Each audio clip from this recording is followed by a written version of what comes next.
Hey guys, tonight we're going back to a time when the air was thick with coal smoke, the streets were packed with people, and the idea of indoor plumbing was basically science fiction.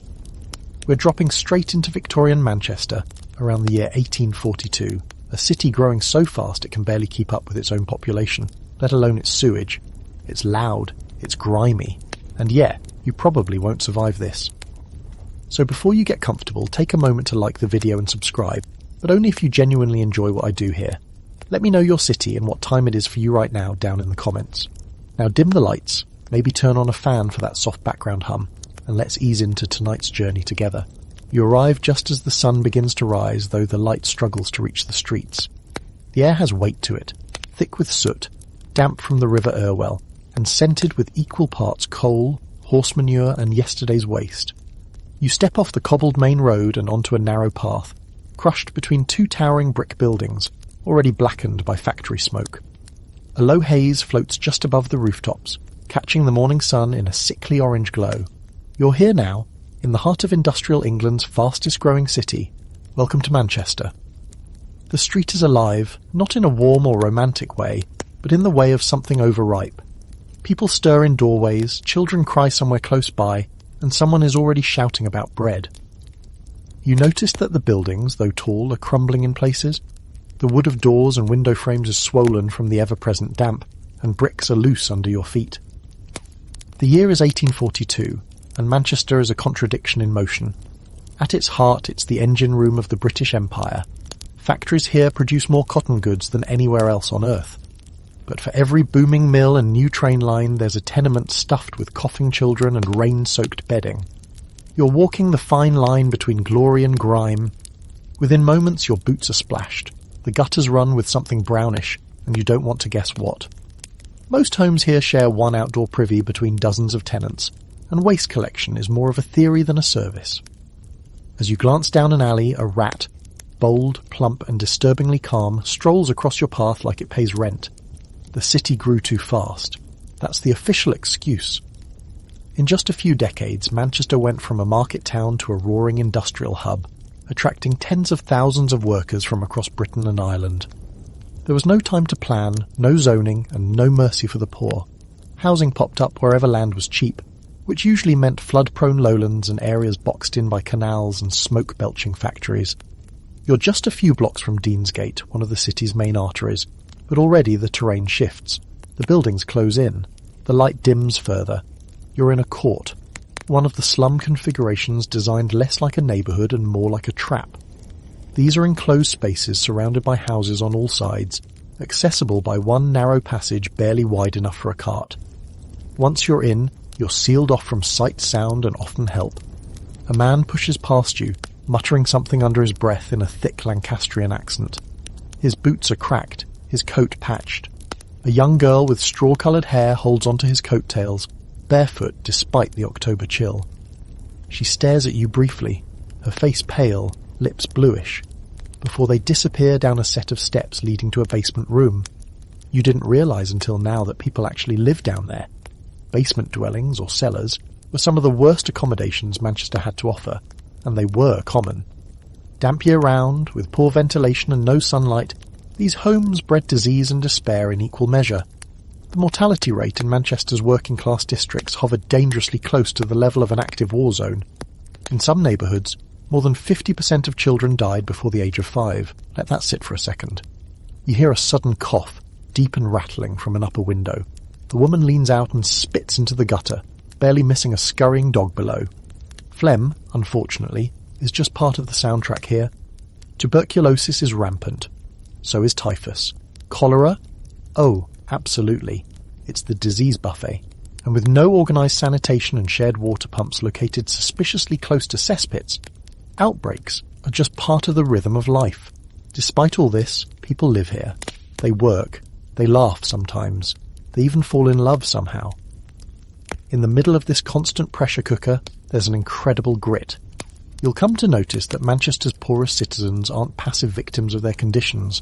They adapt, resist, and find community where they can. Still, it's hard to romanticise, especially when a wagon clatters by loaded with coal and a body. Yeah, that's not a metaphor. The man at the front has a black cloth draped over his face, and the load beneath the tarp isn't moving. Death in Victorian slums wasn't just common, it was visible, constant, and often anonymous. Many couldn't afford burials. Paupers' graves filled with unnamed souls were the norm, not the exception. Now for the quirky fact of the day. Manchester once had an unofficial dog tax man, a local eccentric who roamed the streets collecting imaginary taxes from pet owners, complete with homemade receipts. No one knows if he believed in his job or was just in it for scraps and shillings, but he was a fixture of local folklore for years. And here's a debate that still keeps historians scratching their heads. How much did the Industrial Revolution actually improve the lives of ordinary people? Sure, wages rose slightly. But what's a few extra pence when you're breathing soot, raising 6 kids in one room, and fighting cholera every summer? Some scholars argue that rural life, for all its hardships, offered more stability and cleaner air. Others claim the city gave working-class families access to food, services, and even rudimentary education they never had before. No one fully agrees, and maybe no one ever will. You stand there for a long moment, watching as a baker's boy rushes past swinging a half-empty basket. The sounds of a mill starting up begin to rise in the distance, an industrial hum that builds into a full-throated mechanical roar. And behind it all the city breathes, a deep, ragged breath, like a giant who hasn't slept in years. This is where you'll be staying for a while. Don't worry, you'll get used to the smell. You take your first real steps into the slum proper, leaving behind even the faint order of the main street. The moment you pass under the low archway into one of the courts, the world seems to change. The air grows heavier, staler. Sounds become more immediate, like they're echoing off the close-set walls of a deep canyon. You've entered a place where the sun barely reaches and the city barely remembers. The ground beneath your feet is a mess of slick cobblestones, unevenly laid decades ago and long since warped by weather, waste, and use. It's early, but the place is already wide awake. A woman is yelling at her children from a doorway, half in fury, half in fatigue. Her voice bounces off the bricks and through you like a thrown stone. Laundry lines stretch overhead, weighed down by shirts and underclothes still dripping from last night's wash. You're hit with the sharp, sour scent of lye mixed with something far less specific, something the polite folks would call effluence. On either side, the buildings lean in, not dramatically, but enough to notice. These were thrown up in a hurry during the early waves of the industrial boom. 2-room cottages, back-to-back houses, crammed together with barely an alley between. Some are already crumbling, roofs patchy with slate, chimneys askew.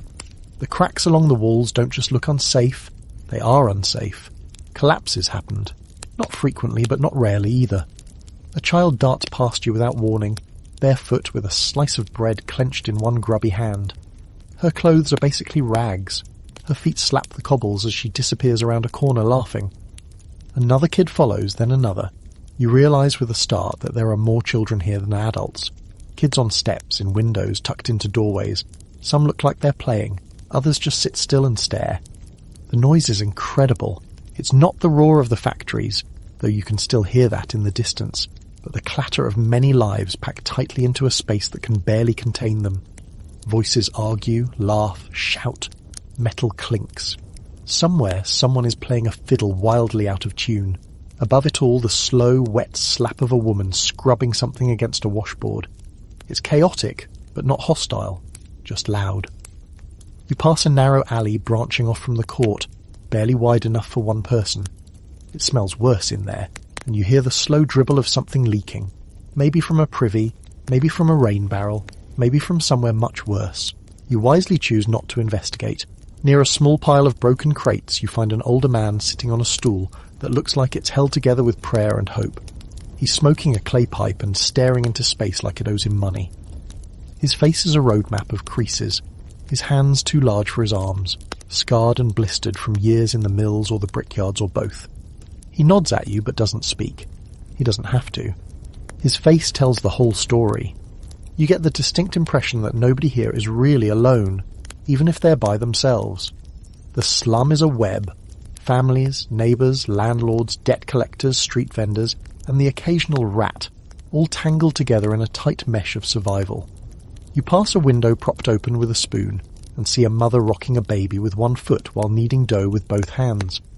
Next door, someone has strung a broken umbrella over their window to block the rain that never seems to stop. Victorian Manchester didn't build these slums, it became them. The flood of workers into the city meant every available space was taken and then subdivided. One house meant for a family of 4 now holds 20 people. Cellars become bedrooms, sheds become kitchens, attics, if you're lucky, are slightly less damp. There's a weird kind of rhythm to it. People know when to step aside for someone else's bucket. They know whose baby cries in the night and who's likely to share their soup if you ask right. It's not romantic, it's necessity. And necessity makes strange neighbours. You catch a glimpse of one of those neighbours now. A man hauling a makeshift cart filled with bones, rags, and what you hope are discarded animal parts. He's one of the city's many scavengers, earning a few pence a day collecting and selling scraps to dealers who'll turn them into glue, paper or soap. His cart squeaks and rattles as he pulls it past a group of children who stop to watch, with the solemn fascination only kids can manage. Above you a sign swings crookedly from a rusted bracket. Smith's Yard, no loitering. You laugh, just a little. There's nowhere to loiter. You're either moving, working, or sleeping. Even resting is a kind of motion here. You begin to notice how people lean into each other. Literally. The walls, the door frames, each other's backs. Anything to rest without fully stopping. Now comes a curious moment. As you pass a doorway half covered with a blanket, you hear singing. A woman's voice, soft and breathy, singing a lullaby in Irish. It's almost too quiet to catch, but it stops you in your tracks. For all the grime and chaos around you, it's suddenly the most human sound you've heard all morning. This was one of the overlooked truths of the time. Manchester was a city of immigrants. The Irish came in waves, escaping famine and poverty back home. With them came their songs, their language, and their endless tension with the locals who blamed them for driving wages down and crime up. Scholars still argue how much of that blame was rooted in truth, and how much in fear and prejudice. But walk this alley, and you can see the mingling. English, Irish, Welsh, even a few Jewish families from Eastern Europe. It's not peaceful, but it's coexistence. Barely. The quirky fact you pick up today? Manchester's slums had their own secret slang. Words like chuck for friend or skrike for crying. There were entire phrases used only within certain courts. A whole urban dialect born of necessity and noise. And here's your scholarly rabbit hole for the night. Historians still debate whether these early slum dwellers saw themselves as working class in the way we think of it today.